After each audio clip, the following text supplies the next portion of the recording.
This is Luke Iorio, and here's this week's Meaningful Moment. I heard this absolutely fantastic quote the other day that I needed to share with you. It was from a physicist, Leonard Mlodinoy, who said that belief is just a working hypothesis. I thought that was absolutely incredible because, we get trapped by our beliefs all of the time. We lock into something, and once we've made that decision that this is what we believe, this is what maybe we stand for, or this is what we base our decisions on, we really begin to attach ourselves to it. We really get to the point where we stick to that belief, and then that gives us the ability, and it's part of the ways our brains work, it gives us the ability to move on to the next thing. We've already considered that, we've already decided it, we already know what we believe about it, so let's move on and let's focus on other things. And of course, when we do that, what does that do?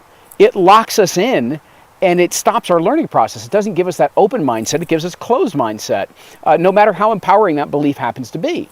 And so when you consider your belief to be a working hypothesis, and I love the curiosity and science, scientist type mind that puts something like that out there, because it means that we're always testing, we're always experimenting, and we're always open to new data, to new information, right?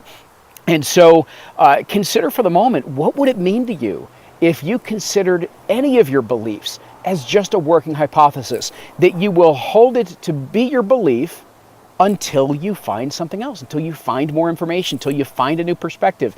And maybe at that point, you broaden it a little bit, you move it around a little bit, or you may just reverse your position.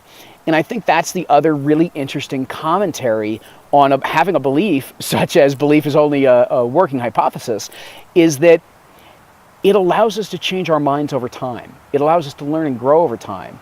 And think about, not only do we not do that, meaning why do we lock into these beliefs? We don't only do it so that we can focus our mind on these other things, but unfortunately some of those beliefs become very tied to our identity. And we get very attached to what those beliefs are because that's maybe we've expressed it a lot of times and that's how people see us. And we don't want to be seen as the type of person who may be waffling on their beliefs. Maybe they're going contrary to, what it is that they said they stand for. And so we consider it maybe an integrity break, and we don't want to look like we're out of integrity. And wow, look at how the ego traps us into holding on to a belief and having an attachment to that part of our identity. And so for a lot of scientists, they will actually take on, a belief because of maybe work and experimentation that they've done, right up until the point that they have new data, and they remain curious, and they will consistently test against their hypothesis. And there are so many incredibly brilliant individuals who, because of their growth, because of their continued learning, because of exposure to new ideas over a long period of time, chose to evolve their thinking. And that's what I want you to think of it as, is evolution. Because when our thinking grows, even if it goes completely 180 to where we used to be, and I know that I have absolutely done that in my life, where new experiences introduced me to a completely different way of thinking, that when we really look at it as evolving our thinking, it's not about changing, it's not about shifting, it's not about turning our backs on what it is that we used to believe, it's just about evolution. And how is it that we continue to grow based on the experiences that we have and the information that we get access to, and the new incredible, brilliant minds maybe that we get introduced to.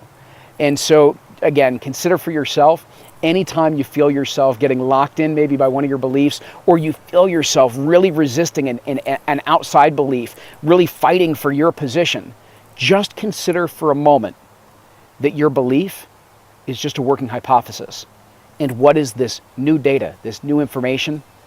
What is it showing you? What does it mean to you? Let's see how that helps. Thanks.